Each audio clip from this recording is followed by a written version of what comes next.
Welcome to the Deep Dive.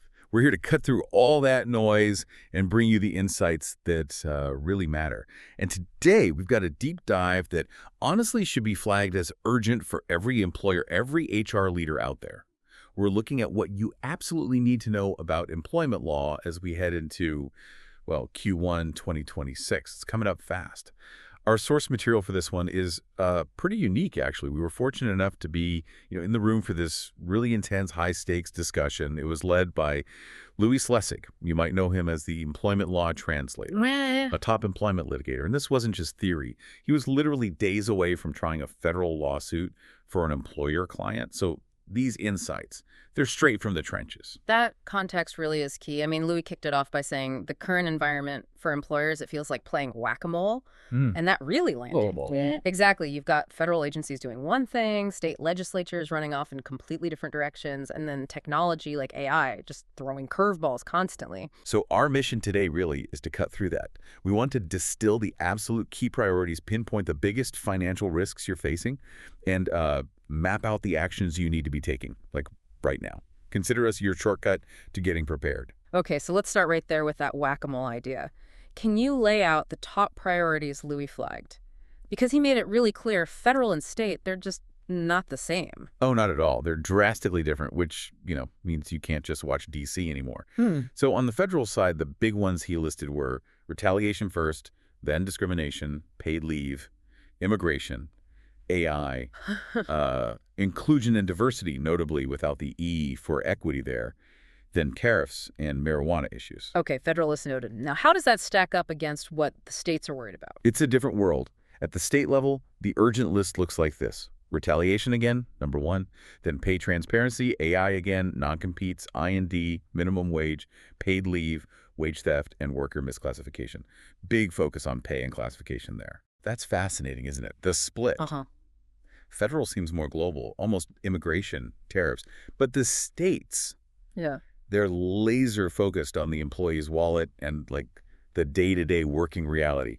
Pay transparency, minimum wage, wage theft. Exactly. The states are definitely getting more granular, and frankly, they're moving a lot faster on these things. But looking at those two lists, even with all the differences, there's one issue sitting right at the very top of both. Retaliation. Retaliation. It's the one consistent number one concern across the board. Okay, so that's clearly where we need to zoom in. Retaliation. Why is this the absolute top concern heading towards 2026? Well, simply put, it's statistically the biggest financial and legal risk for pretty much every single organization. Doesn't matter the size, doesn't matter the industry. The numbers Louis shared with us were frankly staggering. Okay, lay it on us. This is where the risk assessment gets really interesting, right? Just a cat. So get this. Over 52%. More than half of all charges filed with the EEOC and, their state and local partner agencies now include a retaliation claim. 52%. And the sheer volume is just huge. The EEOC got over 88,000 charges in fiscal 2024 alone. And that volume translates directly into dollars, big dollars. The EEOC recovered over $700 million from employers just in 2024. Louis even talked about specific cases, single cases, hitting jury awards over $1.6 million. $1.6 million. And that's before you even talk about the plaintiff's attorney fees. Those can easily double or triple the total cost. We're talking about financial hits that can genuinely cripple a business if they're not ready. Okay, that's the money side. Huge numbers. But you mentioned there's a deeper reason this risk is blowing up, something about the Supreme Court lowering the burden of proof. How does that change things in court? Yeah, that's the real game changer. It's a fundamental shift. Historically, for a retaliation claim to even get to trial, an employee had to show they suffered significant harm. Okay, significant harm. Seems reasonable. Right. But that standard's gone. The Supreme Court lowered it. Now all they need to show is some harm. Just some harm. Some harm. That sounds incredibly vague. It is. And Louis really hammered this point, that change completely alters how judges approach these cases. See, judges hate getting overturned on appeal. It's a big deal for them. Sure. So if the bar is now this low, just some harm, a judge is way more likely to say, you know what, let the jury decide. They'll deny summary judgment even if the original discrimination claim the employee filed looks weak, maybe even gets tossed out. So the original issue might disappear, but the retaliation claim lives on because the standard is so low. Exactly. That fear of being reversed pushes judges to let the retaliation part go forward. And what does that mean for employers? Massive pressure to settle, even on cases they think they should win, because going to a jury is such a gamble. Settlement values are just inflating like crazy. Okay, this is huge. If retaliation is this massive, established, potentially $1 million+ risk, why are companies still like skimping on the training? Louis mentioned it often gets just 3 to 5 slides and a whole hour of compliance training. What's the disconnect? Well, often it boils down to budget, right? And it may be a perceived lack of immediate necessity, which honestly is a huge strategic blunder, because that lack of robust training, that's exactly what feeds the risk. So poor training leads to more retaliation claims, which cost millions. Seems like bad math. It is. And Lessig spent a good chunk of time on how to fight this. He called it needing to own the activities. It's all about proactive steps. Own the activities. Okay, what does that involve? First, it starts with acknowledging basic human physiology when a complaint lands on a manager's desk. Don't rush to judgment. There's that immediate emotional fight-or-flight reaction. Louis literally said you need, like, mathematically, at least 60 minutes for your body's chemistry to calm down before you make any decisions. 60 minutes, a cool-down period. Yeah, to prevent that knee-jerk reaction that often becomes the retaliation itself, the how dare they response that leads to a bad decision. Okay, but practically speaking, how do you enforce a 60-minute cool-down when someone's furious or feeling attacked? It has to be baked into your culture and your process. You need a documented procedure that forces that pause. It requires the manager to stop, breathe, and crucially consult with HR or legal counsel before taking any action that could be seen as negative. So process and consultation. What else? Documentation, documentation, documentation. You absolutely have to be able to show how that employee was treated before they raised their complaint or issue. If their performance was already shaky, was it documented? Were there warnings? Or if not. If not, and then suddenly they get fired or demoted right after complaining, any jury is going to assume it was retaliation. It just looks too convenient. And finally, Louis stressed, talk to actual employment counsel. Not your general business lawyer, not your real estate lawyer. This area is super specialized. Got it. Process, pause, document, specialize. Makes sense. But if employers are messing up the training and documentation, that puts even more pressure back on the agencies, right?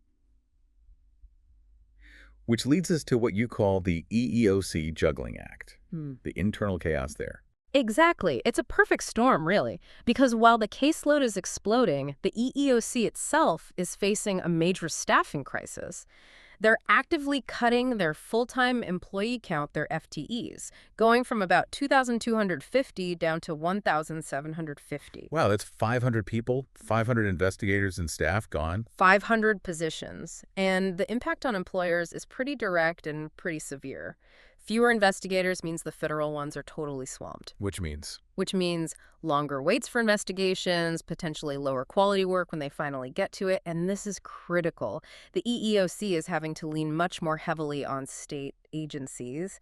They have work-sharing agreements, so they basically ship cases off to the state equivalents to handle the backlog. Okay, hold on. If you've got a complex federal case, like a Title VII discrimination claim or a tricky ADA accommodation issue, and it gets punted to a state agency, are those state investigators really equipped for that? Don't they have their own state laws to worry about? That's the million-dollar question, isn't it? And generally the answer is probably not to the same degree. Federal EEOC investigators often specialize in those complex federal laws. State agencies, they're often buried under state-specific stuff, wage theft, minimum wage, paid leave laws that vary wildly state by state. So the specialization gets lost. It can, yeah. And this whole operational shift makes getting cases into mediation or reaching a quick settlement much less likely. The clock ticks, maybe that 180-day investigation deadline hits. The case hasn't really been looked at properly at the federal level, and boom, it gets pushed straight into litigation because the agency just didn't have the bandwidth. More litigation, less resolution. Okay. And meanwhile, on the discrimination side itself, you mentioned that lowered some harm standard is having ripple effects beyond just retaliation claims. It is. Louis highlighted 2 big trends. First, continued growth in ADA accommodation cases. He really stressed that if employers don't engage properly in that back-and-forth interactive process with the employee about their needs, they lose control. Yeah, the employee ends up driving the bus, as he put it, on what accommodation looks like. And that leads to messy, drawn-out, expensive situations later. The second trend is related to Title VII race discrimination. Okay. That lowered some harm threshold. It's making it noticeably easier for majority groups, white employees, for instance, to bring reverse discrimination claims. The legal bar to just get the case filed and moving forward is simply lower now for everyone, and the stats are apparently starting to show that uptick. Interesting. Easier for everyone to claim harm, essentially.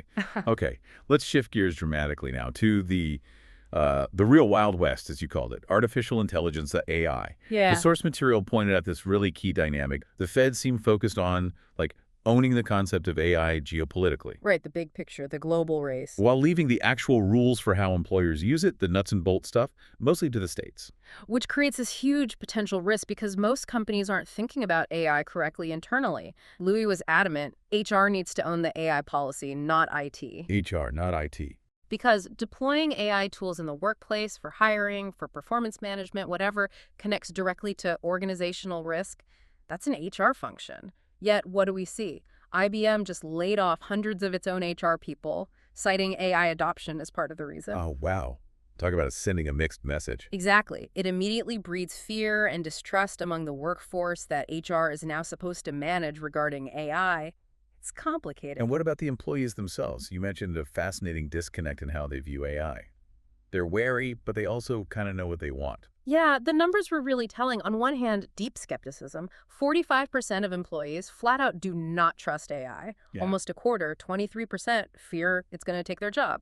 That's significant anxiety. Definitely. But they're not necessarily saying ban it. What they seem to want is partnership.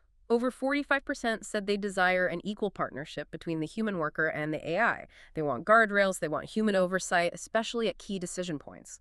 And they expect HR to figure out the policies for that. They want rules of engagement, basically. But the risk of not having a policy is immediate, right? Like that Samsung story you mentioned. Oh, that Samsung example is the perfect cautionary tale. Every company needs to hear this. It was early days with generative AI, like ChatGPT. An employee, probably trying to be efficient, fed brand new, highly confidential, proprietary product specs into ChatGPT.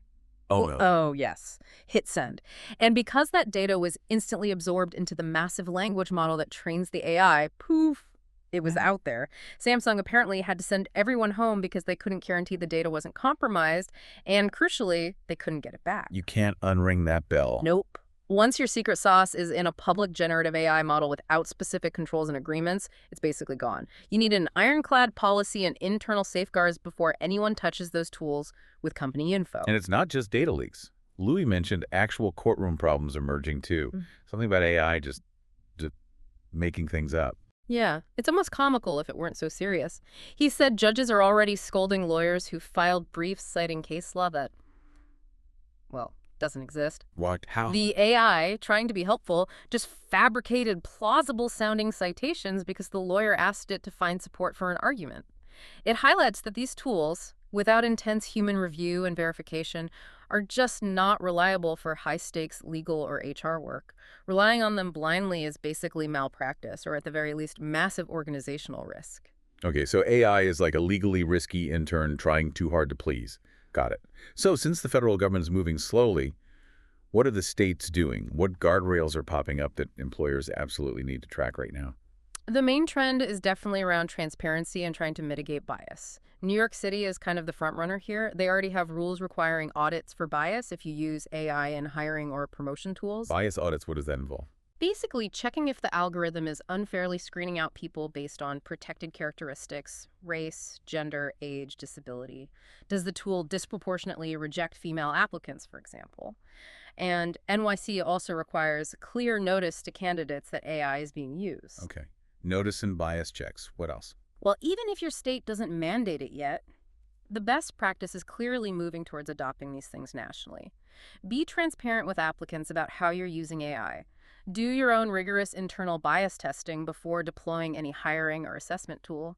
And get explicit consent, especially for anything more intrusive, like AI analyzing facial expressions or voice patterns in video interviews, particularly with states like Illinois having really strict biometric privacy laws already on the books. Right, the Biometric Information Privacy Act. BIPA, that's a minefield on its own. Exactly. AI just adds another layer of complexity onto existing legal frameworks. This has been incredibly insightful. We've gone from federal policy shifts down to state laws and the AI frontier. As we start to wrap this up, if you had to boil it down, What are the absolute core must-do action items you want listeners to take back to their teams, like tomorrow morning? Okay, based on the sheer urgency Louis Lessig conveyed in that session, I'd say 3 things are non-negotiable right now. First, get serious about AI policy in-house immediately. Don't wait. You need clear rules protecting company data and setting expectations for how employees can and can't use these tools now. Number 1, AI policy. Got it. Second, massively ramp up your retaliation training for anyone who supervises people. And I mean real training. Robust, maybe interpersonal, focused on behavior and strategy, not just clicking through 3 slides on a compliance deck. This needs serious attention. Number 2, real retaliation training. And third, shift your primary monitoring focus to state legislation. Yes, keep an eye on DC, but the fastest, most impactful changes impacting day-to-day employment, especially around pay, leave, non-competes, transparency, are happening at the state level right now. You have to track your state and local updates. State level first. Yeah. Makes sense given the whack-a-mole situation. Okay, so those are the actions. Let's pull back for the final thought. What does all this mean, big picture? Well, you've got rising complexity everywhere you look.